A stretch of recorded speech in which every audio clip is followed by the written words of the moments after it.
Ah, la Mini, on la connaît tous, c'est une icône emblématique et on la reconnaît parmi toutes avec cette bouille super mignonne. Bonjour à tous, c'est Pedro, on se retrouve pour un nouvel essai, je pense que vous l'avez compris. Aujourd'hui, on essaye la nouvelle Mini Cooper SE, donc la version 100% électrique, en compagnie de Eric. Comment tu vas? Salut, ça va et toi? Bah écoute, nickel, je suis super content là, on est dans le nord de la France. On a la chance, il fait beau. Exactement. Il fait beau mais il y a beaucoup de vent, donc ouais. J'espère qu'on va bien nous entendre.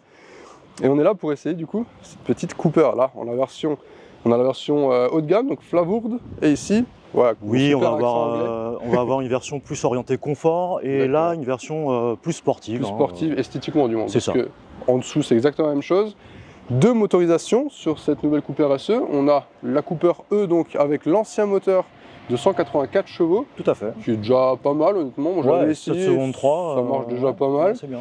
Et on a donc cette nouvelle version de 218 chevaux, toujours sur les roues avant, avec 330 Nm. Et là ça envoie pas mal quand même. Là ça 6 secondes bien. 7. 6 secondes 7, effectivement le 0 à 100. Et on n'a pas l'impression que ça l'ait fait. Hein. Ouais, ça pousse vraiment. Ça en fait fort. moins j'ai l'impression, mais bon. C'est un ressenti que j'ai. En termes de design, on les reconnaît parmi toutes, mais on a un petit détail qui change ici. Regardez-moi cette signature lumineuse. Sur celle-là, on a quelque chose d'assez classique, toujours les feux ronds, hein, bien sûr. C'est vraiment typique de chez Mini, ça donne vraiment une bouille très sympathique et on a une signature lumineuse. Effectivement, hein, les feux ronds, c'est vraiment la signature depuis la toute première Mini. Hein, exactement, la première Mini sortie dans les années en 1959, donc ouais. Fin des années 50. Ça a été racheté par la suite par BMW. Dans les années 2000. 94. Mais la première nouvelle Mini est sortie début 2000, effectivement. Et donc, si vous voyez bien, on a également deux barres qu'on retrouve ici, et en fait on a le choix de personnaliser les signatures lumineuses. C'est assez gadget, mais je trouve ça assez cool, parce que du coup on peut changer le regard de la voiture. Ça change également à l'arrière, je vous montrerai ça tout à l'heure sur l'écran. Non mais c'est sympa de pouvoir personnaliser la signature, ça, pour se démarquer des autres. Exactement, et puis comme ça, voilà, ça rajoute une touche de personnalisation, surtout que chez Mini, la personnalisation c'est la base. C'est ça. Et il n'y a pas que l'extérieur qui pourrait être personnalisé, hein. Pedro vous en parlera. Exactement, à l'intérieur, il y a plein de trucs, plein d'ambiance, c'est sympa. C'est vraiment super. La calandre, typique de chez Mini également, ici cerclée avec un petit insert bronze doré, ils appellent ça silver, mais pour moi c'est plus doré que... Ouais, ça a des reflets un peu dorés, mais donc toujours à forme octogonale, hein, comme sur la première Mini. Exactement, ça se marie parfaitement je trouve avec le bleu. Le petit S vert acide parce qu'on est sur la version électrique. Oui. Sur la thermique c'est rouge. On a les capteurs qui sont cachés un peu partout dans la calandre, donc c'est assez bien camouflé je trouve quand même. Ouais. On va un petit peu comparer avec la JCW. Ici c'est beaucoup plus agressif, beaucoup plus sombre. On a donc le cerclage qui passe au noir, on enlève le S et on a le John Cooper Works. Et le logo qui est noir aussi. Et effectivement j'avais pas vu le logo noir, ouais, on a vraiment un traitement beaucoup plus sombre, beaucoup plus... énervé, et là même au niveau du bas de caisse on le voit, on a des petits inserts, on a des plus grosses ouvertures, là c'est beaucoup plus sage. Hein. Ici c'est beaucoup plus sportif, plus agressif, ouais. Alors que là c'est vraiment un plastique c'est presque fade. Banal on va dire. C'est vrai que par contre on a du plastique brut partout ici, là c'est tout est en noir laqué, je trouve ça beaucoup plus sympa. C'est vrai que j'aurais aimé que ça le soit aussi, sachant qu'on a les jantes noires, les jantes ici allant de 16 à 18 pouces. Donc là on a du 18 pouces comme sur la version haut de gamme. 18 aussi, hein, sur la 18 aussi, JCW, mais un tout autre style. Ouais. Ça ressemble un peu à celle qui était sur l'ancienne génération, je trouve. Ouais. Là, on a quelque chose de vraiment tout récent, beaucoup plus moderne, un peu diamanté comme ça, j'aime bien. Tout à fait. Par contre, la monte de pneus, moi, je trouve que ça manque un peu. On a du Goodyear. Ouais, du Goodyear. C'est des pneus classiques, on n'a pas de pneus sportifs. Et qui sont pas non plus dédiés à l'électrique. Hein. Ouais, ça, je saurais pas te dire, je t'avoue. Je vois pas trop la référence du pneu. C'est vrai que j'ai pas l'impression, effectivement. Mais je trouve personnellement, et on était plusieurs à le penser, que ça manque un petit peu de grip. Tout à fait. Alors, c'est ça, hein, mais lorsqu'on veut conduire un peu plus dynamiquement, c'est vrai que ça manque un petit peu de... Oui, c'est vrai que si on conduit normalement, il n'y a pas de souci. Oui. Mais quand on la pousse un petit peu quand on a dans les virages, etc., on a envie de tartiner un petit peu, et là on peut pas trop. Autre chose qui nous fait remarquer qu'on est toujours sur une Mini, c'est cet encadrement. Le montant noir brillant qui donne l'impression qu'on a toute une partie vitrée. Tout autour du véhicule, on a toujours ce petit jonc là ici, c'est même ça, hein, c'est vraiment typique là, le petit joint au-dessus, c'est vraiment typique de Mini. Ouais. Par contre, lorsqu'on regarde de profil, on remarque quelque chose, c'est que le montant, il est il a un angle beaucoup plus réduit. Un peu plus incliné pour des questions d'aérodynamisme. Exactement, on le gagne. CX progresse de 0,2. 0,2, ouais. On passe de 0,30 à 0,28. C'est ça. Donc ça permet de jouer un petit peu sur l'aéro.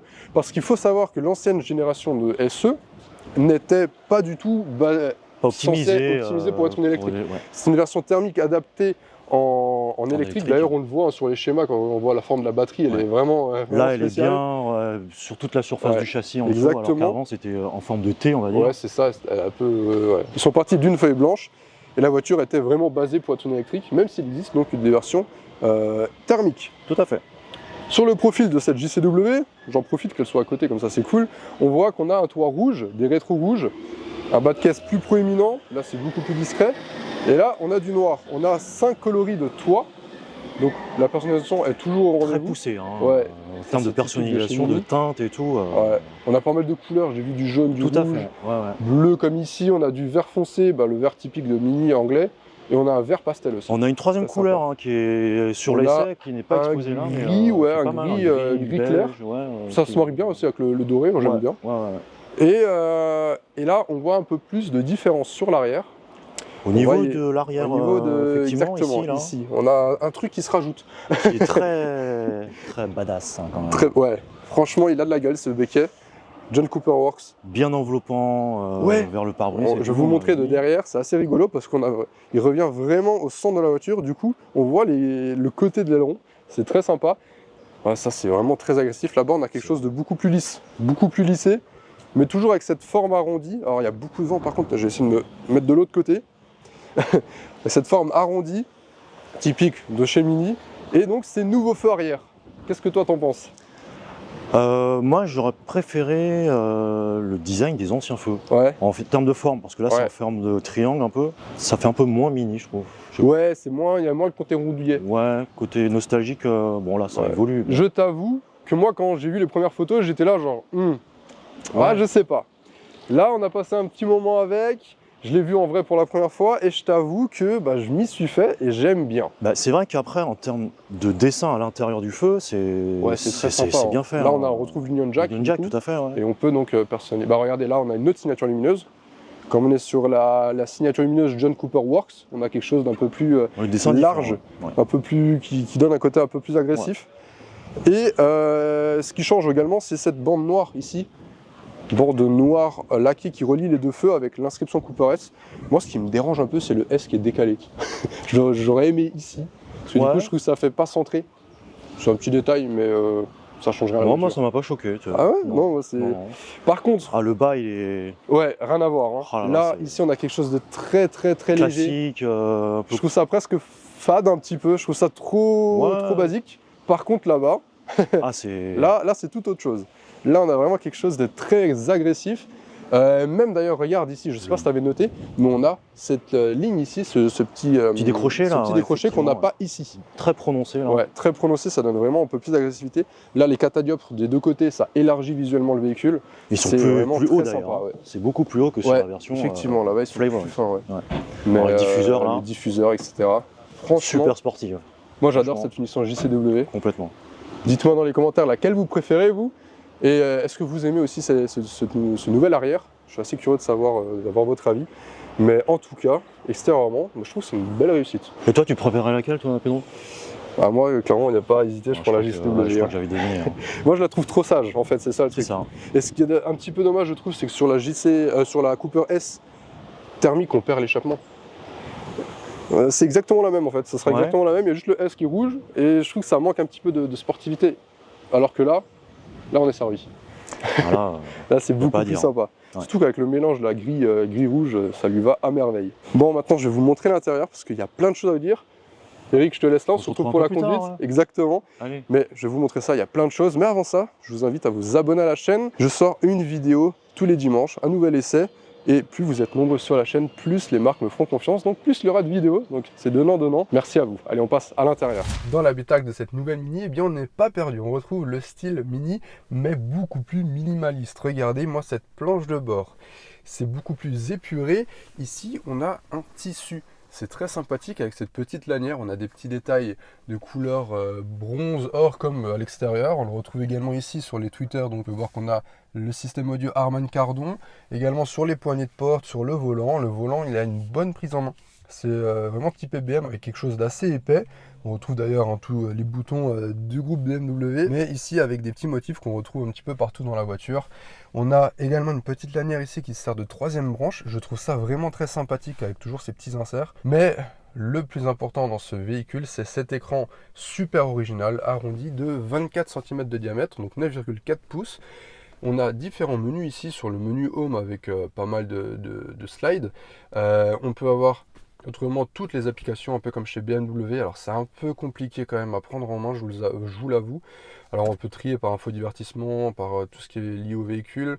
Mais par exemple là l'éclairage extérieur. Voilà, on a accès au menu, donc on a la petite voiture, ça c'est assez sympathique, surtout que lorsque je mets le clignotant, hop, ou lorsque je fais les appels de phare, etc., en fait c'est cohérent, et la configuration est la même, donc ça c'est assez sympa comme détail. On peut, comme je l'ai dit tout à l'heure, configurer la signature lumineuse, donc on peut avoir quelque chose juste avec l'arrondi, on peut avoir avec les nouveaux traits donc, de la signature lumineuse, ainsi que juste les traits pour un air un peu plus sportif, John Cooper Works. Vous pouvez voir qu'à l'arrière ça change également, et en classique on a donc l'Union Jack. C'est assez sympathique je trouve, franchement c'est un petit gadget mais c'est cool. Donc on peut vraiment tout personnaliser. On a un GPS avec un planificateur, donc ça c'est cool. Si maintenant je fais, on va mettre Paris par exemple, parce que là du coup on est dans le nord de la France, parti. Qu'est-ce qu'il va nous proposer? On voit d'ailleurs toute la distance qu'on peut parcourir en une charge. Et du coup, on peut le faire d'une traite, effectivement, du Touquet. On va mettre Marseille par exemple, juste pour voir. Et donc là, il nous propose des arrêts recharge.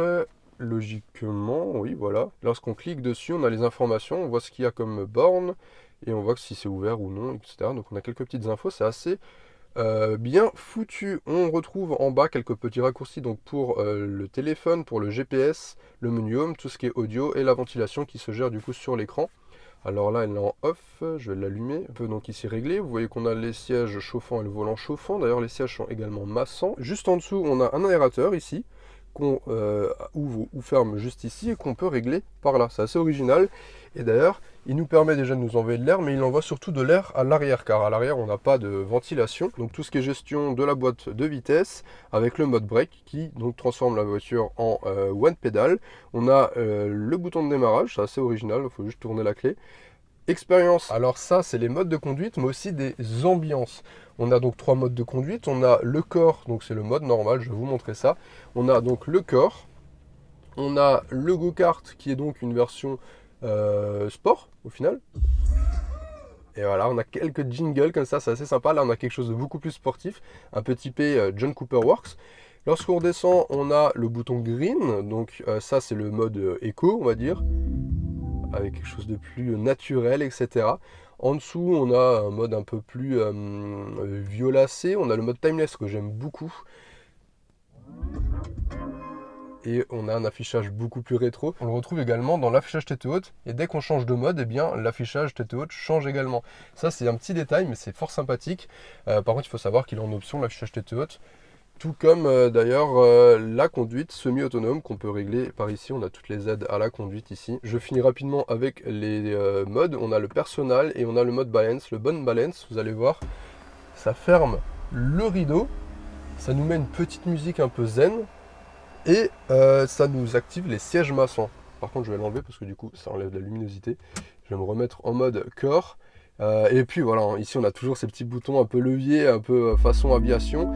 Ici on peut également régler le volume. Là on a les caméras de recul qui sont de très bonne qualité je trouve, avec une caméra 360 et puis tout ce qui est dégivrage, etc. Juste en dessous on retrouve ici un chargeur à induction, 2 prises USB type C, prise de 12 volts pardon. On a quelque chose d'assez aéré comme ça, c'est assez original, 2 porte-gobelets toujours avec ce petit insert doré. Et là on a une petite boîte, donc c'est un vide-poche avec toujours la petite lanière comme ça, c'est très joli en fait. J'aime beaucoup les petites finitions, l'inscription mini. Et lorsqu'on l'ouvre on a vraiment un tout petit vide-poche, vous voyez là la clé elle rentre, mais c'est un peu limite. En dessous, juste là, on a encore un vide-poche et un porte-gobelet pour l'arrière. Et on a cet accoudoir, alors qui est très utile, il est bien pour le conducteur, parce que vous pouvez voir que le passager n'y a pas réellement droit. Par contre, c'est vrai que en termes de design, ça fait un petit peu siège de bureau, je trouve. Donc c'est pas folichon. Après, il est assez moelleux, donc c'est cool. Et on retrouve toujours cette forme ovale qu'on a à l'extérieur, qu'on retrouve également ici, enfin un peu partout.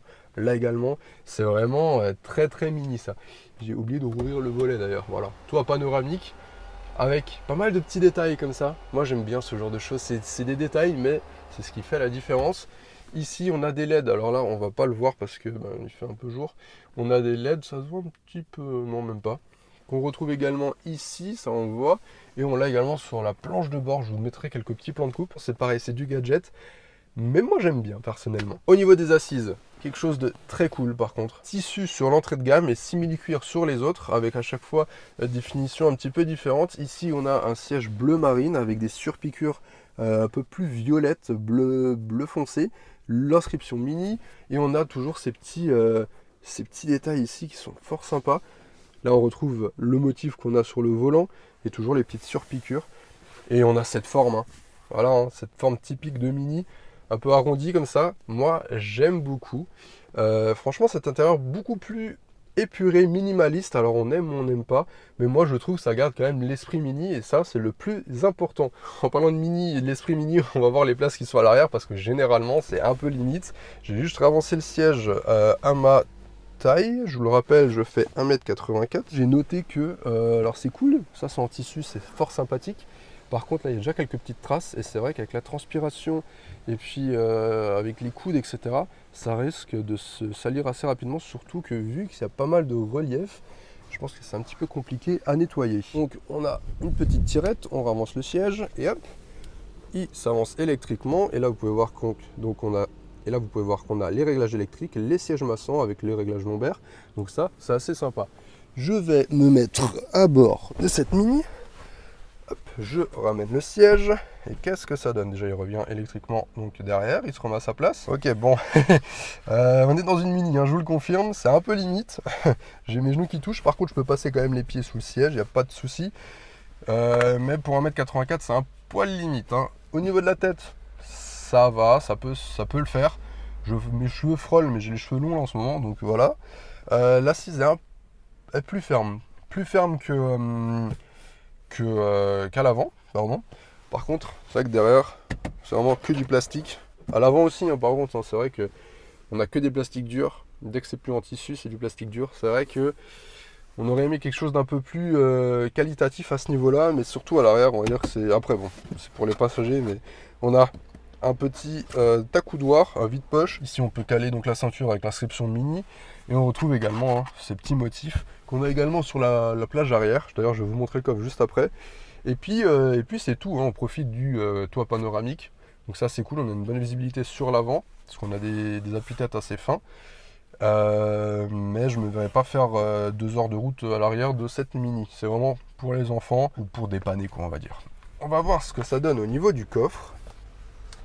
Alors, il y a pas mal de vent par contre, on est vraiment proche de la mer et j'espère qu'on va m'entendre. On n'a pas d'aillon électrique, on a 210 litres, donc 1 litre de moins que sur l'ancienne génération. 800 litres lorsqu'on rabat les sièges en 40 par 60 à l'aide de ces petites poignées. Et ça permet de charger quelques affaires que lorsqu'on en a besoin. En dessous, j'ai pas regardé ce qu'on a. On a un petit emplacement pour le câble de recharge et on a le caisson de base, je pense, du coup, du système audio Harman Kardon. On se retrouve le lendemain à bord d'une autre finition. Aujourd'hui, je suis au volant de la JCW. Je vous ai présenté l'intérieur de la version classique. Je me suis dit que j'allais prendre la JCW pour cette partie routière. Là, à l'intérieur, vous pouvez voir qu'on a un traitement un petit peu différent avec ici une lanière en cuir surpiquée rouge. On a un petit damier sur le côté, des sièges un petit peu différents aussi avec des surpiqûres rouges, du tissu sur la partie haute, etc. On a le John Cooper Work sur le volant avec une lanière un petit peu différente aussi. Donc on a un traitement un petit peu différent, mais j'aime bien les deux honnêtement. Là c'est vrai que c'est un peu plus sombre, l'autre c'était un peu plus clair. Moi j'aime bien les intérieurs clairs, mais là on est sur quelque chose d'un peu plus sportif et qui est tout aussi appréciable. Vous l'entendez peut-être, je suis en mode go-kart, c'est-à-dire qu'on a un bruit moteur qu'on peut désactiver, je vous le rassure, mais assez particulier. Faut aimer, moi je suis pas très fan. Je vais me remettre en mode normal quand même pour la vidéo pour pas que ça fasse trop de bruit parce que c'est quand même assez fort comme vous l'entendez, mais c'est rigolo. Donc là je me suis mis en mode normal. On a aussi un bruit mais plus discret.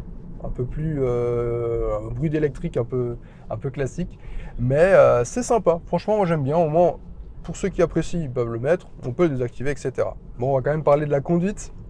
Cette Mini, eh bien, c'est bien une Mini. On a un comportement très dynamique, super précis. Regardez, là, je tourne à peine le volant et on a une direction très directe.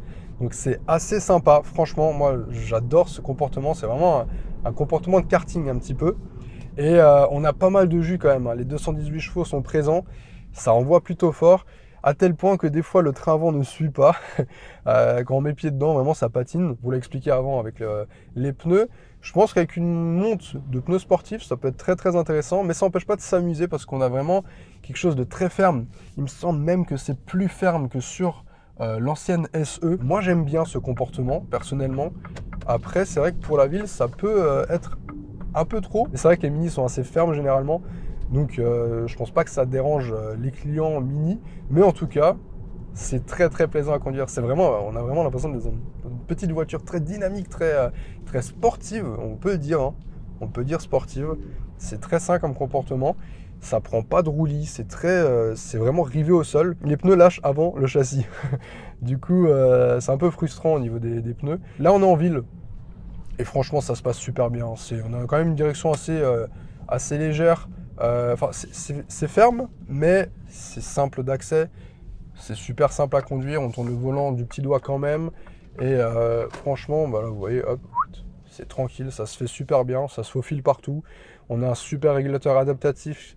Bah, vraiment, le système de conduite semi-autonome de BMW, du groupe BMW, pour moi, c'est l'un des meilleurs, si ce n'est le meilleur. On repasse à 130. Hop, elle réaccélère.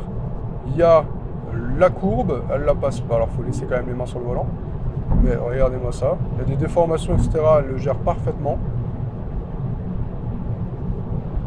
C'est nickel. Franchement, il est vraiment, mais vraiment top, ce système. Regardez-moi, dans quelle douceur. Il n'y a pas d'à-coup du tout. On est vraiment au centre, c'est parfait. Moi, ce que j'apprécie, c'est dommage qu'il soit en option, c'est l'affichage tête haute, parce que du coup, on a la vitesse, on a le GPS aussi, lorsqu'on arrive sur une intersection. Donc ça, c'est vraiment agréable, parce que sinon, on est obligé de regarder la vitesse là. Alors, c'est vrai que les conducteurs de Mini, du coup, sont habitués, parce qu'on avait le compteur et les aiguilles au centre. Mais moi, ça me perturbe un petit peu. Mais en tout cas, moi, je trouve que c'est vraiment un petit plus. Au niveau du confort, malgré que ce soit ferme, les sièges sont confortables. Donc on a enchaîné pas mal d'heures de route, on a fait plus de 3 heures de route et franchement sans problème. Là je suis à 130 et écoutez, on a un peu de bruit de vent au niveau des rétroviseurs, mais sinon c'est super bien insonorisé je trouve. Je sais pas si on a du double vitrage, je pense pas, mais non on n'a pas de double vitrage, mais c'est quand même relativement bien insonorisé. Je pense que le fait que le montant soit un petit peu plus incliné, ça joue beaucoup parce que c'est vrai que ça évite d'avoir un mur, j'exagère, mais un mur en face de nous. Au final, c'est une voiture routière, mais qui permet quand même de faire de longs trajets. C'était pas le cas de l'ancienne génération, comme je vous l'ai dit. Et ça, c'est vraiment appréciable, parce qu'avant, on était vraiment limité avec 234 km d'autonomie. Ça, c'est sans autoroute, en mixte. Enfin, c'était un peu limite. Là, franchement, c'est mieux. On a aussi le GPS à réalité augmentée. Ça, c'est assez sympa parce que des fois, c'est vrai qu'on ne sait pas trop où on doit aller quand on a beaucoup de voies. Au moins là, c'est assez clair. Au niveau des consos, c'est vrai qu'elle m'a assez impressionné. Je vais voir celle-là parce que du coup, c'est pas moi qui l'ai conduit hier. À combien on est? On est à 13,4. Ah ouais, c'est moins que moi encore. 13,4 sur 287 km. C'est vraiment bon, hein. Vraiment bon. 5 heures de route, 13,4 kWh au 100 km. Moi, j'étais à 14,8. Alors, je sais pas si la personne qui l'avait a conduit souple, a conduit tranquillement. Moi, j'ai conduit normalement. Je me suis un peu amusé quand même, mais je trouve ça assez correct. Sur autoroute, en instantané, alors, ça m'a paru vraiment très faible, donc à prendre avec des pincettes. J'étais entre 15 et 17 à 130 en instantané sur du plat. Je trouvais ça très très généreux quand même. D'autres m'ont dit qu'ils étaient à 19 en ayant remis à 0, donc sur l'autoroute. Donc je pense que ça me paraît un peu plus cohérent, mais ça reste quand même très raisonnable. Après, on a une voiture qui est quand même assez légère pour une électrique. On est sur 1 tonne 605 kg, donc ça va. Ça donne aussi un compromis dynamisme assez intéressant. Au niveau des tarifs, la Cooper E, donc avec le petit moteur, débute à partir de 34 000 €, tandis que la Cooper SE, donc avec les 218 chevaux, débute à partir de 38 000 € en entrée de gamme, bien sûr. Donc après, il y a les packs d'options. qui coûte un certain prix quand même. Donc il faut voir, il y a 5 packs d'options. C'est vrai que sur les modèles ici, on était sur les haut de gamme. Ils sont full options. Ça fait un petit peu cher quand même. À voir au niveau des loyers, apparemment c'est assez intéressant. Donc à voir avec votre concessionnaire comment ça peut s'arranger. En conclusion, j'ai bien apprécié cette nouvelle Mini. On retrouve l'ambiance Mini, le style Mini et surtout le dynamisme de Mini, la conduite qui est vraiment typée karting, ça j'adore. Et on a pu donc l'essayer sur un long trajet, ça c'est vraiment très agréable. On a pu voir qu'effectivement, par rapport à l'ancienne génération, on peut faire de longues distances. On a quand même fait plus de 3h30, 4 heures de route et en une traite, donc ça c'est cool. Là on fait le retour, donc on retourne sur Paris. Donc on part du nord de la France, on retourne sur Paris, on a une charge parce qu'on a déjà roulé ce matin. Là j'ai 57% de batterie, on arrive au chargeur à 45% de batterie, on recharge qu'à 75% et on repart et on a assez pour rejoindre Paris. Donc franchement ça se fait vraiment bien. Et bien écoutez, j'espère que cet essai vous a plu. Si c'est le cas, n'hésitez pas à lâcher un petit j'aime, à vous abonner à la chaîne, c'est très important. Je sors un essai tous les dimanches soirs. N'hésitez pas aussi à me suivre sur Instagram, j'y poste quelques backstage, comme ça vous pouvez voir ce qui arrive sur la chaîne en avant-première. Et moi je vous dis à très bientôt pour de prochaines vidéos. Allez, salut!